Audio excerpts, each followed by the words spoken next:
தேனி மாவட்டம் ஆண்டிப்பட்டி அருகே உள்ள பந்துவார்பட்டி கிராமத்தில் 1000க்கும் மேற்பட்டோர் வசித்து வருகின்றனர். இங்கு அரசு தொடக்கப்பள்ளி மட்டுமே உள்ளதால் மேல்நிலை கல்விக்காக 10 கிலோமீட்டர் தொலைவில் உள்ள ஒக்கரைப்பட்டி அரசு பள்ளிக்கு செல்ல வேண்டிய சூழல் இருக்கிறது. ஆனால் இக்கிராமத்தின் வழியாக காலை மற்றும் மாலையில் பள்ளி நேரங்களில் நகர பேருந்துகள் இயக்கப்படுவதில்லை. காலை 6 மணிக்கும் மாலை 6 மணிக்கும் என ஒரே அரசு பேருந்து மட்டுமே இயக்கப்படுகிறது. பள்ளி நேரத்திற்கு பேருந்து இயக்கப்படாததால் வேறு வழித்தடங்களில் ஒக்கரைப்பட்டி பகுதிக்கு செல்லும் அரசு பேருந்துகளை பிடிக்க நாள்தோறும் கிராமத்து சிறார்கள் கடும் போராட்டத்தை எதிர்கொள்கிறார்கள். 50க்கும் மேற்பட்ட மாணவர்கள் விலக்கு கண்டமனூர் சாலை வரை சுமார் 5 கிலோமீட்டர் தூரம் காலையிலும் மாலையிலும் புத்தகப் பைகளை சுமந்தபடி நடந்து செல்ல வேண்டிய அவல நிலை இருக்கிறது.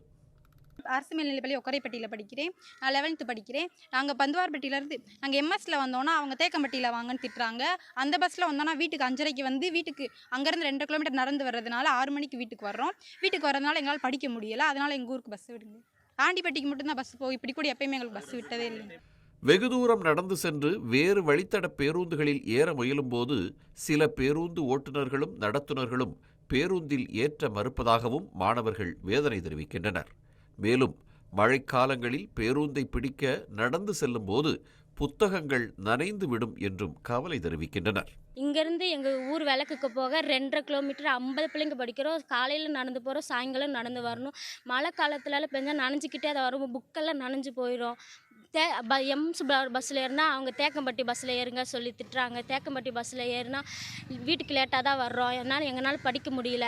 எங்களுக்கு ஊருக்குள்ளே ஒரு பஸ் வேணும். எங்களுக்கு பேருந்தை பிடிக்க நாள்தோறும் 5 கிலோமீட்டர் நடை பயணம் மேற்கொள்ளும் மாணவர்கள் மாலையில் வீடு திரும்பும்போது அதிக சோர்வடைந்து விடுவதால் பள்ளிக்கு செல்ல தயக்கம் காட்டுவதாக பெற்றோர் கவலை தெரிவிக்கின்றனர். எங்கள் ஊரில் 5வது வரையில ஸ்கூல் இருக்குது. 6வது போனோம்னா ஒக்கரைப்பட்டி போகணும், இல்லைன்னா அங்கே காணாவளுக்கு அரசு மருத்துவமனை அங்கே போய் பஸ் ஏறணும். கர்ப்பிணி பெண்களும் அதே மாதிரி நடந்ததே போகிறாங்க, நடந்ததே வர்றாங்க. அது சுப்லாவரத்துலேயே அரசு மருத்துவமனை இருக்குது. ஜிஹெச் பக்கத்தில் தேனி அரசு மருத்துவமனை கலையூர் இருக்குது. அங்கே இப்போ காணாவளுக்கு போகிறவங்க பஸ் இல்லை, சுப்லாவரம் போகிறதுக்கும் பஸ் இல்லை. ஸ்கூல் பிள்ளைகள் போகிறதுக்கு, கர்ப்பிணி பெண்கள் போகிறதுக்கு, பெரியவங்க நாங்கள் போய் ஊசி போகிறதுக்கு போனாலும் நடந்ததே போகணும், நடந்தே வரணும். ஆட்டோ வசதி இல்லை, நடந்ததே போகணும், நடந்தே வரும். இங்கேருந்து காணாவளுக்கு போகணும்னா 5 கிலோமீட்டர் ஆகுது. இங்கேருந்து கண்டமனூர் ரோட்டுக்கு போனால் 3 கிலோமீட்டர் இருக்குது.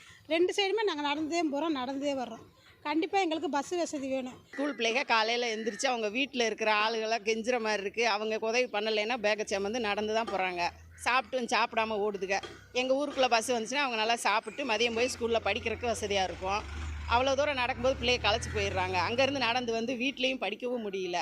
அப்போ அது போயிட்டு வர்றதுக்கு ரொம்ப கஷ்டமாக இருக்கனால ஒரு பஸ் வசதி வேணும். 50 பிள்ளைங்க 60 பிள்ளைங்கும்போது ரொம்ப கஷ்டமாக இருக்குது. இல்லைன்னா இடையில படிப்பை நிப்பாட்ட வேண்டிய சூழ்நிலையாக இருக்கும். அந்த பிள்ளைய போகிறதுக்கு யோசிக்குதுங்க. நடந்து போயிட்டு வர்றதை நினச்சிட்டு 2 நாள் அட்டண்டன்ஸ் போடுதுங்க, 2 நாள் ஆப்சண்ட் ஆகுறாங்க. இந்த மாதிரி இருக்கிறதுனால கண்டினியூவாக படிக்கணும் பிள்ளைங்க அப்படின்னா பஸ் வசதி இருந்தால் ஆட்டோமேட்டிக்காக எல்லாருமே பிள்ளைங்க ஓடிடுவாங்க படிக்கிறதுக்கு. மாணவர்களின் கல்வி நலனை கருத்தில் கொண்டு பள்ளி நேரங்களில் கூடுதல் பேருந்துகளை இயக்க வேண்டும் என்று பலமுறை மனு அளித்தும் நடவடிக்கை எடுக்கப்படவில்லை என்று பந்துவார்பட்டி மக்கள் குற்றம் சாட்டுகின்றனர்.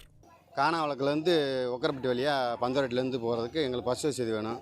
கர்ப்பிணி பண்ணிங்க போகிறதுக்கும் எங்களுக்கு பஸ் வசதி ஆஸ்பத்திரிக்கு போகிறதுக்கு அங்கே ஜிஹெச்சுக்கு தான் போகணும். இங்கிட்டு போனால் காணாவளக்கு போகணும், இங்கிட்டு போனால் சுப்பலாரம் போகணும். வயசானவங்கெல்லாம் மாத்திரை வாங்குறதுக்கு ரொம்ப கஷ்டப்பட்டு போகிறாங்க. கேட்டாங்கன்னு யாராவது லிஃப்ட் கேட்டு போகிறாங்க. அவங்க தண்ணியை குடிச்சிட்டு போய் எங்கேயா கீழே விழுந்து அவங்களுக்கும் காயமாகி போகுது. அது ரொம்ப சிரமமாக இருக்குது. ஆட்டோவிலையும் பஸ்ஸுலையும் தான் நாங்கள் அமுச்சு விட்டுருக்கோம். இங்கேருந்து நடந்து போகிற குழந்தைங்க ரொம்ப கஷ்டப்படுறாங்க. அது ரொம்ப தாய்மொழியோடு கேட்டுக்கொள்ள எங்களுக்கு பஸ் வசதி கண்டிப்பாக செஞ்சு கொடுக்கணும். ரொம்ப நாள் கோரிக்கை வச்சுட்டு இருக்கோம். நானே 4-5 வட்டம் மனு கொடுத்தேன். இந்த மனு எதுக்குமே எடுக்கலை. அவங்க கேட்குறாங்க, 2வது பார்க்க மாட்டுறாங்க. நான் 5 வட்டம் போய் வந்துட்டேன். தேனியிலிருந்து விலக்கு மார்க்கத்தில் பந்துவார்பட்டி கிராமத்தின் வழியே சுப்பலாபுரம் மற்றும் ஒக்கரைப்பட்டி வரை கூடுதல் பேருந்துகளை இயக்கினால் பள்ளி மாணவர்களின் பயணம் எளிமையாவதோடு கர்ப்பிணிகளுக்கும் முதியோருக்கும் அரசு ஆரம்ப சுகாதார நிலையத்திற்கு செல்ல பேருதவியாக இருக்கும் என்பது மக்களின் எதிர்பார்ப்பாக உள்ளது. தமிழ் ஜனம் செய்திகளுக்காக ஆண்டிப்பட்டியிலிருந்து செய்தியாளர் பாலமுருகன். தமிழ் ஜனம் சேனலை சப்ஸ்கிரைப் பண்ணாமல் பார்த்துட்டு இருந்தீங்கன்னா மறக்காமல் சப்ஸ்கிரைப் பண்ணிடுங்க.